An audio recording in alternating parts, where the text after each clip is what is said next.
la restauration et l'espoir. Rejoignez-nous.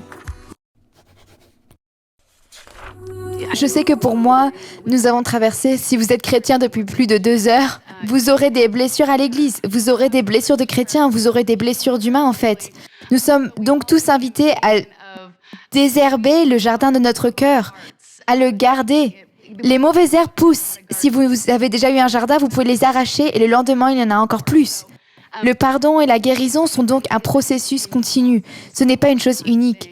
Je sais que pour moi, il y a quelques années, ce fut une saison vraiment difficile, car un groupe de personnes a quitté notre ministère et ce que nous faisions pour aller implanter une autre église ailleurs, cela m'a brisé le cœur. J'ai donc dû passer par cette guérison.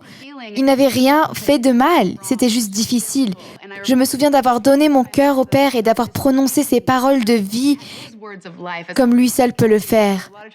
Souvent, quoi que nous fassions dans la vie, même avec de bonnes personnes, il y a des expériences douloureuses. J'aimerais donc vous demander quelles sont les choses que vous avez traversées avec le Seigneur dans des situations douloureuses où il vous a aidé à guérir votre cœur. Ce que l'on fait après avoir été blessé est tellement important. C'est tellement important. Les minutes qui suivent la blessure sont si importantes. Et vous l'avez dit, je pense que la réponse est toujours d'aller vers le Père. Ne pas nier qu'on est blessé, ne pas essayer de faire comme si rien ne s'était passé, ne pas essayer de faire comme si on ne s'en souciait pas. Parce que nous allons tous être blessés pour le reste de notre vie. Parce que nous vivons dans un monde déchu, que nous sommes tous imparfaits et nous commettons des erreurs. Et pour moi, aller vers le Père, lui crier que je suis blessé, déçu, je ne sais pas ce qu'il en est pour vous, mesdames, mais il me montre toujours son point de vue. Vous voyez ce que je veux dire? Et on ne sait jamais. Nous connaissons tous le dicton « les gens blessés blessent les gens ». Parce que Dieu voit tout, nous n'en voyons qu'une partie. Nous n'en voyons qu'une partie, c'est pourquoi, lorsque je crie vers lui, il m'apporte la guérison. Il me donne la force de pardonner. Il me rappelle que si je ne pardonne pas, il ne me pardonnera pas. Cela fonctionne toujours. Réveillez-vous. Si vous ne pouvez pas pardonner, vous ne le recevrez pas. C'est comme, OK, Dieu, je pardonne. Mais aussi, comme vous l'avez dit, il ne s'agit pas tant de vos sentiments que de choisir de dire, oui, Seigneur, je pardonne. Et je m'en remets à toi, je te fais confiance dans cette affaire. Nous avons parlé de confiance, nous avons parlé de protection et je pense qu'il faut toujours se tourner vers le Père et crier vers lui.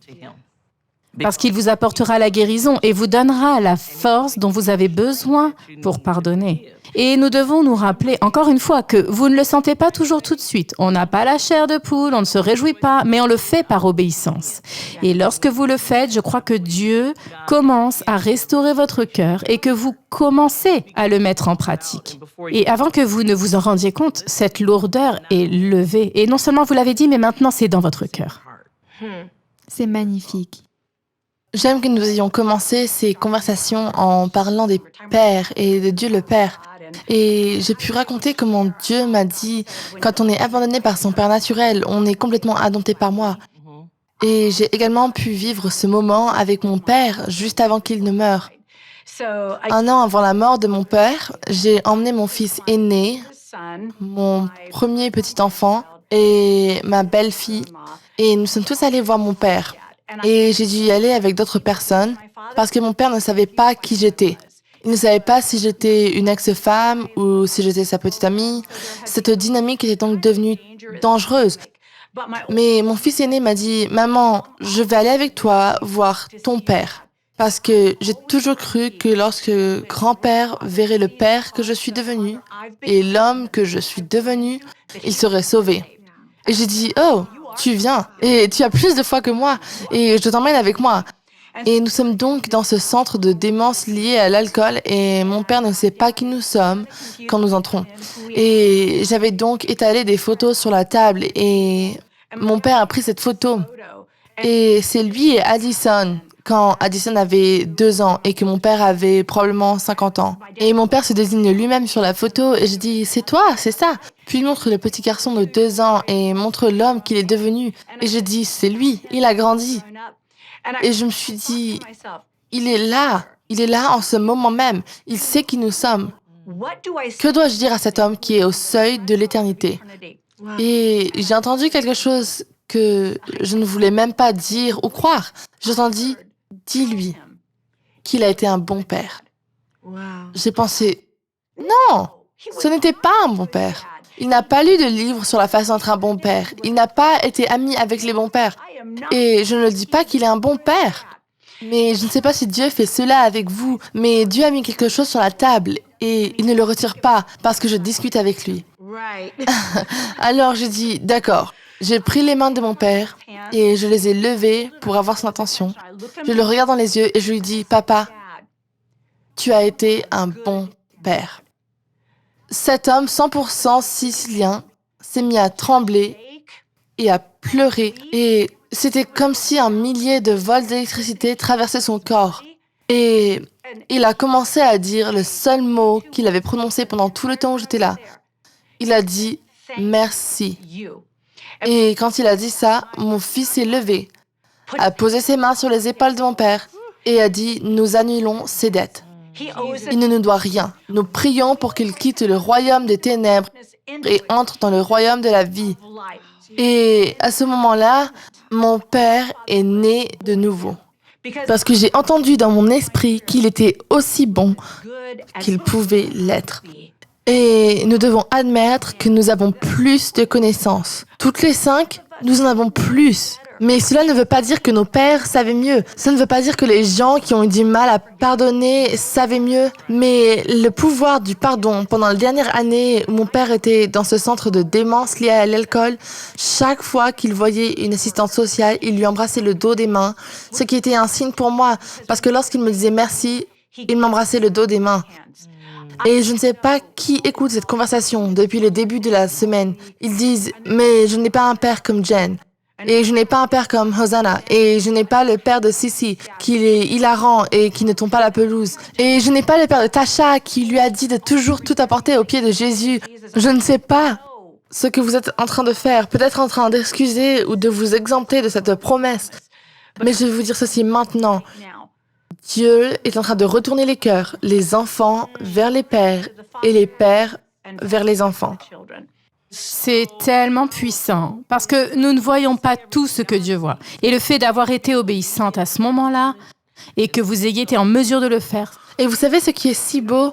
Mon dernier oncle vivant est mort il y a quelques mois et ma tante m'a elle m'a envoyé ses photos de mon père quand il était un petit garçon. Et je me souviens qu'à un moment, alors que je priais pour mon père, Dieu m'a dit, j'ai connu ton père lorsqu'il était un fils de réfugié effrayé. J'ai connu ton père quand son père est mort, quand il avait 10 ans. J'ai connu ton père avant qu'il ne soit ton père. J'aime ton père. À ce moment-là, j'ai vu cette image et quand j'ai ouvert l'enveloppe, j'ai sorti une photo.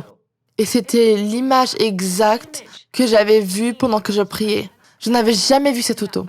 Et je pense que parfois, nous ne voyons mon père que dans nos interactions et nous ne les voyons pas à travers la douleur et les difficultés. Si puissant.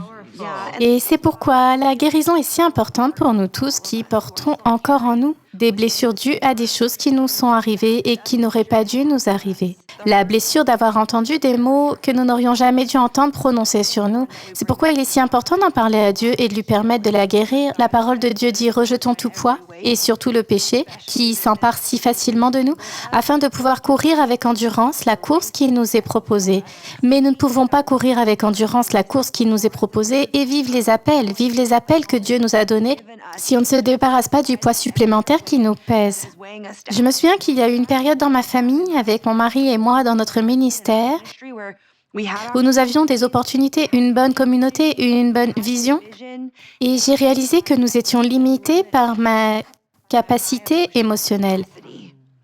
Parce que je portais avec moi trop de poids, de blessures que je n'ai jamais laissé guérir, des conversations sur lesquelles je n'ai jamais voulu revenir, des choses que je n'avais pas abandonnées à Dieu parce que je pensais que j'avais peut-être droit à cette amertume.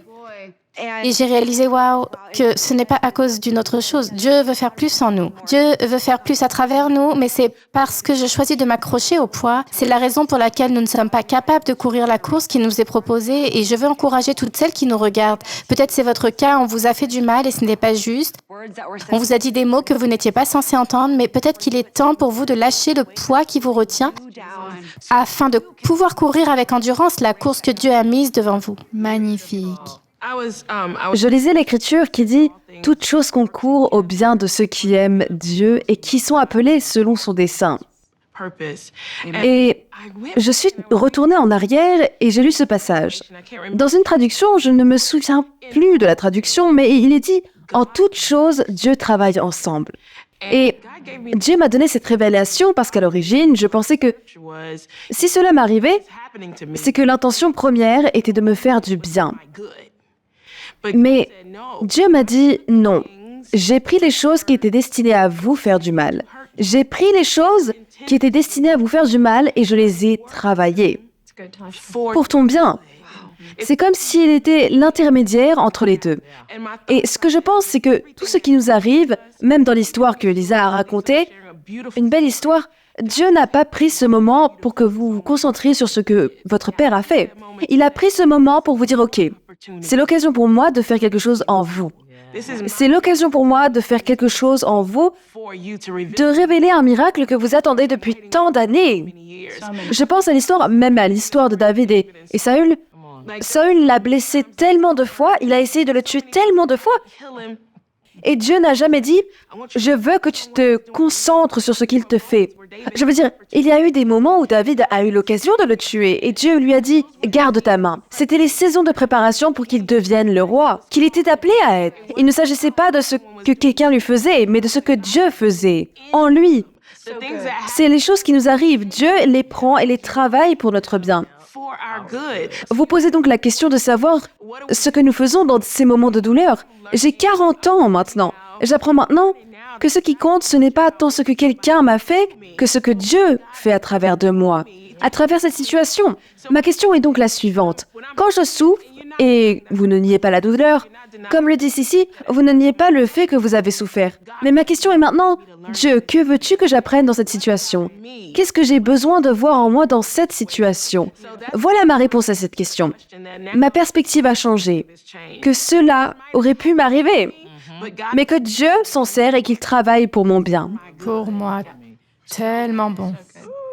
Et j'adore ce que vous avez dit, Sissi, sur le fait que c'est notre perspective. Je suis tellement reconnaissante pour le corps du Christ parce que dans l'une des périodes les plus brutales de ma vie où j'étais tellement en colère contre les gens, je voulais littéralement brûler leur maison. J'aimerais vous dire que je rigole, mais j'étais vraiment furieuse et effrayante et je travaillais sur ma grande colère. Et j'avais fait tout ce que je savais faire. J'étais chrétienne depuis une trentaine d'années à l'époque.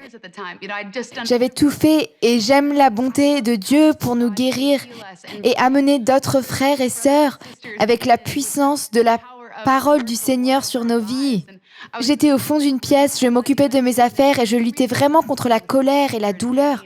Cette femme guerrière s'est approchée, a posé ses mains sur moi et m'a simplement dit « Puis-je prier pour vous ?» Et comme elle le faisait, j'ai dit oui. Et elle a dit cette chose simple, et je pense que c'est une invitation pour tous ceux qui nous regardent aujourd'hui. Elle a posé une simple question de la part du Seigneur. Elle a dit « Je veux que vous demandiez au Saint-Esprit quels sont les mensonges auxquels vous avez cru. » J'ai été chrétienne toute ma vie. J'avais lu la Bible plusieurs fois et je n'avais jamais pensé à demander au Saint-Esprit quel mensonge je croyais. Et une partie de ma guérison est venue du fait que le Saint-Esprit m'a révélé ces mensonges. Et instantanément, à ce moment, j'ai entendu « Tu n'as pas bien aimé, tu n'as pas bien dirigé parce que si c'était le cas, personne ne te quitterait jamais. » Et je ne m'en rendais pas compte, mais c'était les mensonges que je croyais. Je croyais que c'était vrai. Et même si je n'étais pas une dirigeante parfaite, personne ne l'est, c'était les mensonges que le Saint-Esprit devait éliminer du jardin de mon cœur. Elle a dit « D'accord, merci Saint-Esprit de lui avoir révélé ça. Maintenant, montre-lui une image de la vérité. » Et instantanément, j'ai vu une image de l'histoire du fils prodigue. Quand le fils s'est enfui, le père ne lui a pas couru après. Il l'a laissé partir. Ce n'était pas à propos de « il l'a juste laissé partir ». Et le Saint-Esprit m'a dit que parfois, même dans la famille, pour bien les aimer, il faut les laisser partir. Et cela a changé ma vie. Ces mauvaises herbes, de la colère et de l'amertume ont été arrachées. Même après cela, j'ai dû faire un voyage de guérison. Et deux de mes autres mères spirituelles, Julie Meyer, qui est responsable de la louange, et Stacy Campbell, j'étais en train de parler avec elles. Je me suis sentie tellement libre lors de cette rencontre, mais comment puis-je faire passer cette guérison au niveau suivant? Et elles m'ont dit quelque chose de puissant, parle en langue. Et je parle en langue, je pense que ce don spirituel est pour tout le monde, comme le dit la Bible. Mais parfois, le traumatisme de la douleur peut être si intense dans notre esprit que nous n'avons pas besoin d'utiliser notre cerveau pour le surmonter. Nous avons besoin de parler en langue. Et ils ont fait une étude sur le parler en langue où ils ont étudié les ondes cérébrales des personnes qui priaient et il n'y avait pas d'activité cérébrale chez la personne qui parlait en langue. Pourquoi? C'est une prise de contrôle d'esprit à esprit. Il sait ce qu'il faut prier et dire dans ces moments-là. Je suis donc très reconnaissante à l'Esprit Saint d'être présent dans nos vies pour nous parler et nous guérir. Amen. C'est comme si nous essayions de vivre un style de vie surnaturel dans le naturel. C'est impossible, oui. Vous savez, et nous devons comprendre, comme vous l'avez dit, qu'il y a des choses que nous ne comprendrons jamais dans le naturel, que l'esprit comprend et que l'esprit connaît. Il y a des choses que Dieu sortira de notre cœur et mettra dans notre cœur pendant que nous prions, pendant que nous parlons en langue. C'est incroyable ce qu'il peut faire. C'est tellement puissant de vivre par l'Esprit. Il est si important que nous soyons conduits par l'Esprit, quelle que soit la situation dans laquelle nous nous trouvons, parce que l'Esprit sait tout. Le Saint-Esprit n'a pas à deviner quoi que ce soit. Nous le savons en partie, et nous le serons toujours en partie. Et donc, quand on s'appuie sur le Saint-Esprit, Jen, comme vous l'avez dit, il commence à travailler ces choses, comme l'a dit Tasha, il travaille ces choses pour votre bien. Et c'est comme si, je ne sais pas comment il a fait, mais quand je repense à mes situations les plus douloureuses, je m'en sors toujours mieux de l'autre côté. Maintenant, je ne suis pas quelque part en train de prier pour la douleur. Je ne dis pas, Seigneur, fais-moi traverser une autre épreuve. Je ne prie pas pour cela. Mais il vous trouve. Dans la vie, il y a des défis, mais il faut faire confiance à Dieu et comprendre qu'il est pour notre bien et qu'il arrangera les choses si vous vous soumettez à sa manière. Et nous devons comprendre, nous devons arrêter d'essayer de gérer en utilisant toutes ces armes charnelles. Elles ne fonctionnent pas. Il faut aller dans... Si nous voulons être des gens de parole, nous devons être des gens de parole. Nous devons marcher par la foi et non par la vue. Nous devons le faire à la manière de Dieu. Je sais que pour moi, chaque fois qu'une pensée vient, que vous savez que ce n'est pas Dieu, vous devez la rejeter. Dieu, Père, je te remercie. J'ai pardonné à cette personne. Vous ne le sentez peut-être pas. Vous pouvez pleurer. Il y a eu des moments où les larmes coulaient sur mon visage. Et c'est comme, Seigneur, je te remercie que mon cœur soit pur devant toi. Je te remercie. Il faut appeler ces choses qui ne sont pas comme si elles étaient. Si vous voulez vraiment être guéri. Mais quand vous le faites à la manière de l'ennemi, il n'essaye pas de vous guérir. C'est pourquoi la Bible dit « À moi la vengeance, dit l'Éternel ». Parce que vous ne savez pas tout. Lui, il sait tout. Et Dieu est la seule personne qui a un cœur pur. Il veut ce qu'il y a de mieux pour nous tous. Vous voyez ce que je veux dire? Nous devons donc lui faire confiance et libérer des personnes comme vous. C'était une très bonne analogie avec le fils prodigue. Laisse-le partir, parce que alors vous recevez votre guérison. Et c'est à ce moment-là qu'on s'exerce. Et mon mari dit toujours deux choses. Là où il dit je pense que c'est Paul parle, et il dit je m'efforce d'avoir constamment une conscience sans reproche devant Dieu et devant les hommes. Parce que parfois on est en colère contre Dieu. On se dit Dieu, pourquoi tu as laissé ça arriver? Dieu est l'homme et pour s'exercer, nous bénissons ceux qui nous maudissent. Nous prions pour eux. Ce que nous aimerions que quelqu'un prie pour nous. Nous créons une atmosphère de bonté parce que c'est la bonté et la gentillesse de Dieu qui nous conduit à la repentance. Nous n'allons donc pas les entourer de méchanceté, nous allons les entourer de bonté. Et John dit toujours, si vous ne pouvez pas pardonner les autres, c'est parce que vous avez oublié ce qui vous a été pardonné. Il parle de celui qui regarde tout de suite dans le miroir de Dieu, puis se détourne et oublie quel type d'homme. En pensant, oh, je suis une personne juste, je n'ai pas besoin de pardon. Nous oublions que nous sommes des lecteurs et non des exécutants. Si nous sommes un Twitter et pas un faiseur, si nous affichons et que nous ne faisons rien, nous devons être des praticiens de la parole. Ce qui est difficile, cela signifie que nous devons faire plus, pas moins. Et je ne sais pas, pour moi, c'est là où je développe mes muscles spirituels en priant dans le Saint-Esprit, parce qu'il est dit que cela construit notre très sainte foi. Mais c'est aussi en faisant du bien aux gens que j'avais envie de gifler que je deviens forte. Je n'ai jamais dit de brûler leur maison. Mais je ne sais pas, c'est un tout autre niveau. Je sais, c'est un truc à la Jen Johnson. Non, j'adore ça. Je pense qu'il est tellement puissant de se rappeler comment nous avons été pardonnés. Il est tellement important de se rappeler qui nous étions avant de trouver Jésus. Parce que pour beaucoup d'entre nous, c'est une bonne nouvelle que Jésus ait racheté ceux qui étaient brisés, que Jésus invite les exclus.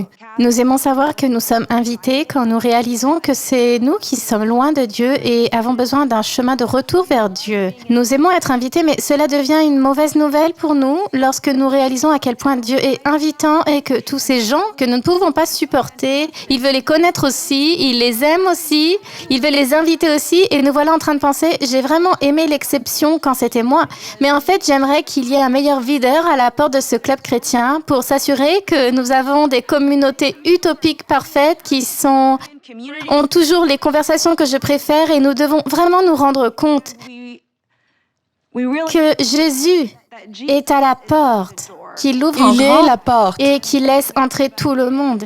Il dit, je veux que chacun sache à quel point il est aimé et à quel point il est le bienvenu. Ne fermez pas la porte dans laquelle vous avez été invité à entrer. Ne claquez pas la porte qui vous a été ouverte en grand pour que vous puissiez connaître la guérison. Comme l'a dit Sissi, les personnes blessées blessent les gens. Les personnes guéries guérissent les gens. Les personnes invitées invitent à leur tour. Alors lorsque nous nous rappelons que c'est nous qui avions besoin de Jésus, nous nous rappelons que Jésus est à la porte. Il l'ouvre toute grande, il dit venez tous. Et nous voulons être là avec lui pour dire vous pouvez entrer vous aussi. Nous sommes tous invités. C'est très bien. C'est très bien. Je crois que l'une des influences que nos pères ont sur nous, rien qu'avec le titre de père, c'est qu'ils ont la capacité de nous affirmer. Avant que nous n'allions sur Terre, que nous n'allions dans le monde, que nous ne grandissions et que nous n'entrions dans notre carrière, nos pères nous ont dit qui nous étions. C'est pourquoi on trouve souvent des filles qui tombent dans ces cycles de vie. Il se peut que quelqu'un ne leur ait pas dit « Tu es belle, tu es aimée, tu es spéciale, tu es unique. » Et c'est ce qui est beau chez toi. Quand je lis la parole de Dieu me dit « Tu es belle, tu es aimée, tu es la prunelle de mes yeux. Je pense le monde de toi. » Voilà ce qu'est la relation avec le Père Céleste, mon Père Céleste. Quand je sors la parole de Dieu, il me parle en bien. Il me dit, Tasha, tu es un patron. C'est moi qui ai fait de toi ce que tu es. Des choses, ces choses elles ne se produisent pas simplement dans ta vie. C'est ainsi que je l'ai conçu pour toi. Voilà donc ma relation. Il n'y a jamais un moment où je le vois et il me dit, tu me déçois. Je ne suis pas satisfaite de ce que tu... Dieu, ses bras sont toujours ouverts. Comme le père du fils prodigue, ses bras sont toujours ouverts. Même quand je me dis, ce n'était pas bien, tu aurais pu faire mieux, c'était terrible. Dieu dit toujours, j'ai aimé ton cœur d'adoration aujourd'hui. Il ne se soucie pas de savoir si ma voix a craqué. Ma voix ne sonnait pas. J'ai aimé ton cœur d'adoration envers moi aujourd'hui. C'est donc ma relation avec mon Père. C'est magnifique. Très bien, nous allons prier et je veux juste, s'il y a un domaine de votre vie où vous avez besoin de guérison, prions pour cela tout de suite. Je sais que pour chacune, nous travaillons sur des choses et que c'est juste un entretien constant du jardin de nos cœurs. Alors Jésus, nous te donnons nos vies entières, nos cœurs, nos émotions, nos corps. Nous te remettons nos vies encore une fois aujourd'hui, Seigneur. Nous te demandons de nous sonder et de nous connaître. Regarde s'il y a quelque chose en nous que tu dois enlever ou que tu dois travailler avec nous pour le faire passer, Père. Et je prie pour une puissance surnaturelle merveilleuse, émotionnellement, physiquement et spirituellement en ce moment. Peut-être que les gens ont besoin d'être guéris physiquement. Nous libérons cela. Nous disons que c'est par tes meurtrissures que nous sommes guéris et nous implorons le sang de Jésus sur tout le monde en ce moment et même sur les cœurs brisés. Seigneur, nous te remercions d'être le consolateur, le Saint-Esprit, d'être là pour nous guérir et d'être avec nous en toutes circonstances. Alors maintenant, partout où il y a des blessures, nous te demandons de venir et de guérir comme toi seul peux le faire. Nous te remercions d'être le guérisseur. Alors que Dieu vous bénisse au nom de Jésus pour tout ce que vous traversez afin que vous soyez guéris et entières dès maintenant. Merci Seigneur, nous t'aimons de tout notre cœur. Tu es si merveilleux dans toutes tes voies et nous t'aimons comme notre Père. Tu es si bon. Au nom puissant de Jésus. Amen. Shalom, j'espère que vous avez aimé cette vidéo. Abonnez-vous pour ne pas rater nos programmes. Merci de faire partie de notre famille TBN. Que Dieu vous bénisse. Shalom de Jérusalem.